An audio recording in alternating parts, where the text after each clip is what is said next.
नमस्कार। एक बार फिर स्वागत है आप सभी का। 2 यूनिट अपन कंप्लीट कर चुके थे। आज अपन अपनी तीसरी यूनिट शुरू करेंगे जिसका नाम है राजनीतिक विचारधाराएं। राजनीतिक विचारधाराओं में अपने पास 4 चैप्टर हैं: उदारवाद, समाजवाद, मार्क्सवाद और गांधीवाद। तो आज अपन अपना पहला चैप्टर शुरू कर रहे हैं, वो है उदारवाद। आज की इस वीडियो में अपन उदारवाद के कुछ टॉपिक पढ़ेंगे। सबसे पहले तो अपन ये पढ़ेंगे कि उदारवाद है क्या। दूसरा अपन ये पढ़ेंगे कि इसकी उत्पत्ति कैसे हुई। और तीसरा अपन ये पढ़ेंगे कि इसका उदय एवं विकास किस तरह से हुआ। तो सबसे पहले अपन बात आती है उदारवाद। और उदारवाद है क्या? तो देखिए, उदारवाद एक राजनीतिक विचारधारा है। उदारवाद एक राजनीतिक विचारधारा है, जैसे कि अपना टॉपिक ही है राजनीतिक विचारधाराएं। तो उदारवाद, समाजवाद, मार्क्सवाद, गांधीवाद, ये सारी की सारी विचारधाराएं हैं। तो उदारवाद भी एक विचारधारा है, राजनीतिक विचारधारा है। और यूरोपीय पुनर्जागरण के काल में इस विचारधारा की एक तरह से कहीं की उत्पत्ति हुई थी, या फिर ये विचारधारा सामने आई थी। ये एक ऐसी विचारधारा है जो कि मनुष्य को विवेकशील प्राणी मानती है। इस विचारधारा के अनुसार मनुष्य एक विवेकशील प्राणी है, मनुष्य एक बौद्धिक प्राणी है। और जो भी राजनीतिक या सामाजिक संस्थाएं हैं, उनको ये विवेकशील प्राणी अपनी समझ और सूझबूझ से इन सामाजिक संस्थाओं का, राजनीतिक संस्थाओं का निर्माण करता है। यानी कि सीधी सी बात है कि ये एक ऐसी विचारधारा है जो ये मानती है कि राज्य एक मानवकृत संस्था है, यानी कि राज्य को मनुष्य बनाते हैं अपनी सूझबूझ से, अपनी विवेकशीलता से, अपनी बौद्धिकता से। तो ये एक ऐसी विचारधारा है जो कि पुनर्जागरण काल में आई थी, यानी कि उस वक्त आई थी जब धर्म का बोलबाला था। उस वक्त ये विचारधारा आई और इस विचारधारा ने ये स्पष्ट किया कि राज्य किसी ईश्वर द्वारा बनाया हुआ कोई एक मतलब की संस्था नहीं है। इस जो राजा है वो ईश्वर का प्रतिनिधि नहीं है, वो भी हम में से ही एक, हमारे ही जैसा एक मनुष्य है। और ये जो राज्य है वो मनुष्य ने बनाई है और मनुष्यों के लिए बनी हुई है। तो आधुनिक राजनीतिक अवधारणाओं में ये वस्तुतः सबसे प्राचीन अवधारणा है, जिसका नाम है उदारवाद। सबसे प्रसिद्ध राजनीतिक अवधारणा है। व्यक्तिगत स्वतंत्रता की बात करता है, व्यक्तिगत अधिकारों की बात करता है, मनुष्य को विवेकशील बौद्धिक प्राणी मानकर और मनुष्य के सभी अधिकारों की स्वतंत्रता, समानता, बंधुत्व जैसे अधिकारों की वकालत करने वाली विचारधारा है उदारवाद। अब अपन बात करते हैं उदारवाद की उत्पत्ति कैसे हुई। तो देखिए, उदारवाद शब्द है वो अंग्रेजी भाषा के लिबरलिज्म का और हिंदी अनुवाद है। ये लिबरलिज्म शब्द है, ये लीबर शब्द से बना है, जो कि लैटिन भाषा का शब्द है लीबर, और इस लीबर का अर्थ है स्वतंत्र। उदारवाद है वो 16वीं शताब्दी में अपन बात करें कि जब धार्मिक पुनर्जागरण हो रहा था उस वक्त उत्पत्ति हुई। यानी कि अपन उस वक्त की एक बार बात करें, मध्यकाल में अपन जाएं, जब धर्म का बोलबाला था, धार्मिक आडंबर बहुत अधिक थे, धर्म के सामने मनुष्य बहुत बोना था, राज्य भी बहुत बोना था। यानी कि पोपशाही, सामंतशाही अपने चरम पर थी।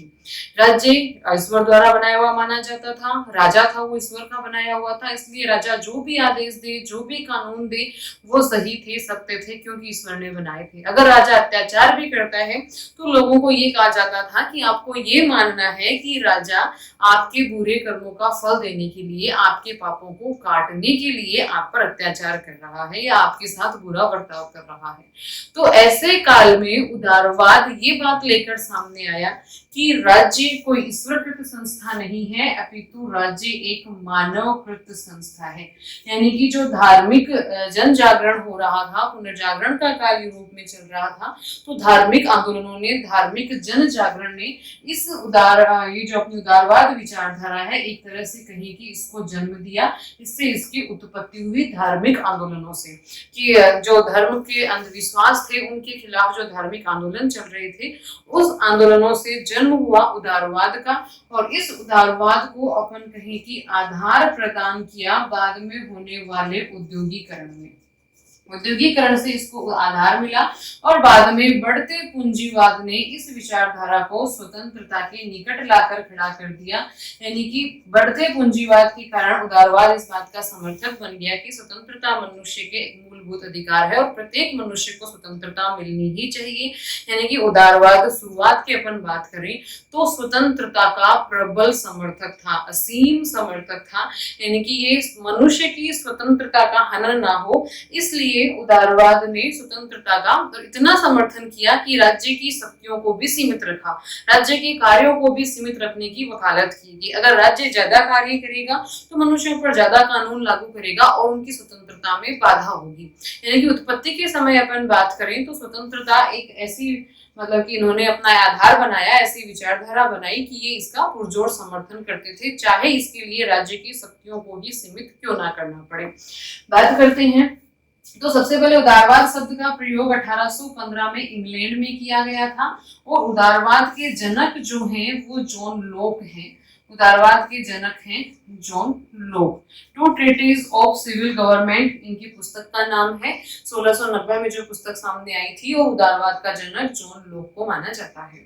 अब अपन अपना तीसरा टॉपिक लेते हैं उदारवाद का उदय एवं विकास की। किस प्रकार से इसका उदय होता है, कौन कौन सी रचनाओं ने इसको अपन कहें कि एक आधार प्रदान किया और फिर बाद में किस प्रकार आगे चलकर ये अपने विकास के पथ पर अग्रसर हुआ अपनी विचारधारा उदारवाद।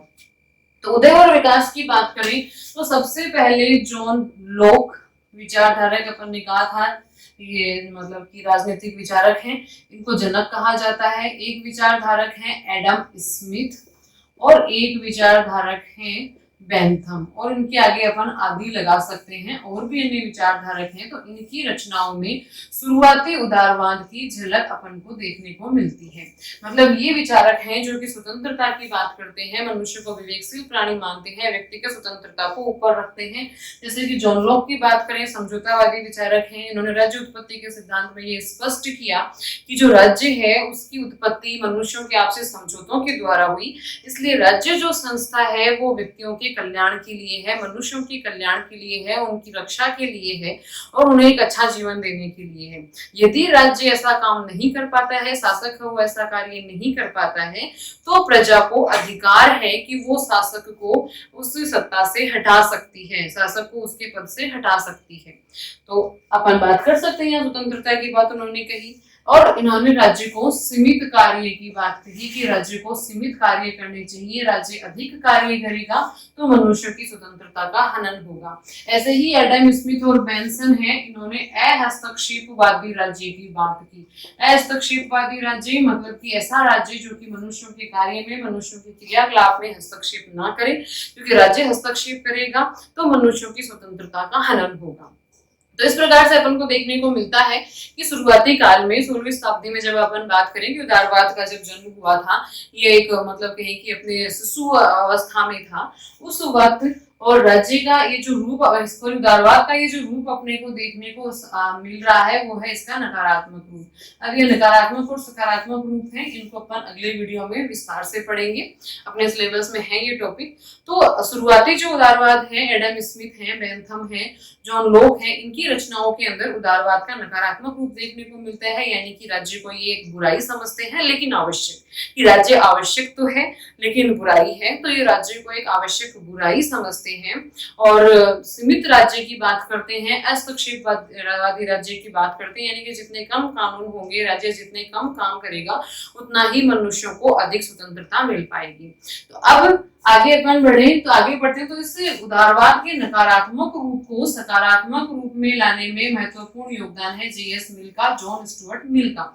इन्होंने राज्य को आवश्यक बुराई से आवश्यक अच्छाई बताया कि राज्य एक बुराई नहीं है अपितु राज्य एक अच्छाई है। राज्य एक ऐसी संस्था है जो कि मनुष्यों की स्वतंत्रता में कमी नहीं करती अपितु मनुष्यों की स्वतंत्रता में कुछ ना कुछ बढ़ोतरी ही करती है।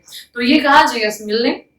फिर अगर इससे थोड़ा सा आगे बढ़ते हैं तो 20वीं शताब्दी की बात आती है। 20वीं शताब्दी के अंदर मैकाइवर जैसे विचारक आते हैं, लास्की जैसे विचारक आते हैं। तो मैकाइवर और लास्की ने इनको और इस सकारात्मक रूप को और भी आगे बढ़ाया। इन्होंने राज्य को बहुत मतलब कि अच्छाई बताया, राज्य के कार्यों को अच्छा बताया, और उन्होंने ये कहा कि कानून है वो मनुष्यों की स्वतंत्रता की रक्षा करते हैं, ना कि उनकी स्वतंत्रता को सीमित करते हैं या कम करते हैं।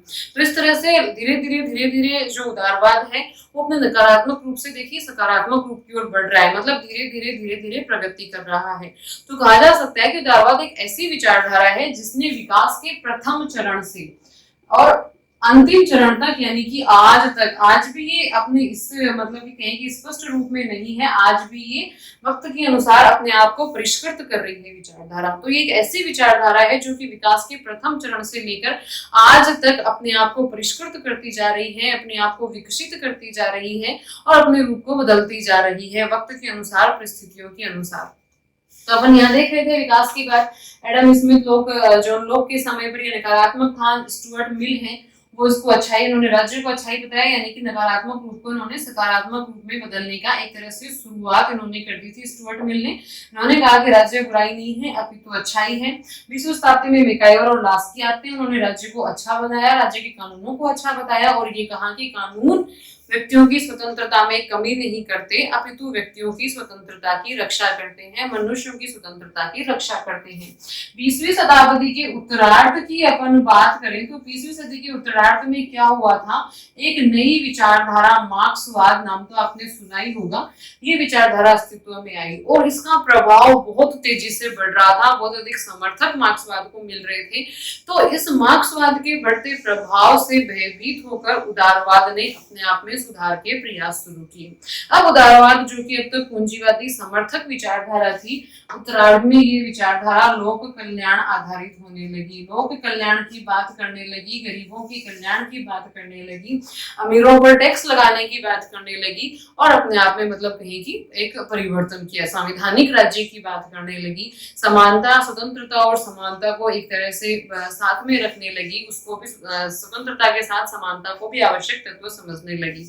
किस कारण? मार्क्सवाद के बढ़ते हुए प्रभाव के कारण। तो इस तरह से अपने सामने स्पष्ट है कि एक ऐसी विचारधारा रही अपने सामने उदारवाद जो कि निरंतर निरंतर निरंतर प्रगति करती जा रही है। आज उदारवाद एक विचारधारा अपने सामने है, वो लोक कल्याणकारी राज्य की बात करती है, समानता की बात करती है, आर्थिक समानता की भी बात करती है और व्यक्तिगत हितों की बात करती है, व्यक्तिगत अधिकारों की बात करती है।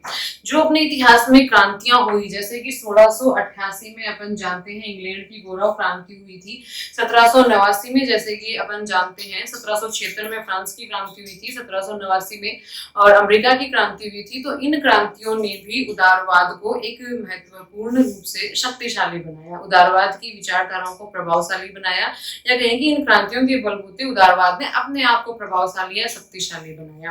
अगर अपन 1688 की इंग्लैंड की क्रांति की बात करें तो ये व्यक्ति के निकट आ गया, यानी कि एक मतलब कि कहें कि अपन व्यक्तिवादी विचारधारा के रूप में ये सामने आने लगा, व्यक्ति के अधिकारों को, व्यक्ति के महत्व को और व्यक्ति की ही अधिक महत्व देने लगा उदारवाद। फिर अपन बात करें फ्रांस की क्रांति की तो उदारवाद स्वतंत्रता के निकट आ गया। फिर अपन बात करें अमेरिका की क्रांति की तो अमेरिका की क्रांति के तहत उदारवाद स्वतंत्र अधिकारों के निकट आ गया, यानी कि अधिकारों की बात करने लगा। तो इन इतिहास की बड़ी तीनों क्रांतियों से भी उदारवाद ने अपने आप को परिष्कृत किया और आज एक आधुनिक और सर्वमान्य विचारधारा के रूप में, सर्वाधिक मान्य विचारधारा अपन कह सकते हैं, सर्वमान्य तो नहीं लेकिन सबसे अधिक मानी जाने वाली विचारधारा के रूप में हमारे सामने है, लेकिन अभी भी अस्पष्ट तौर पर है।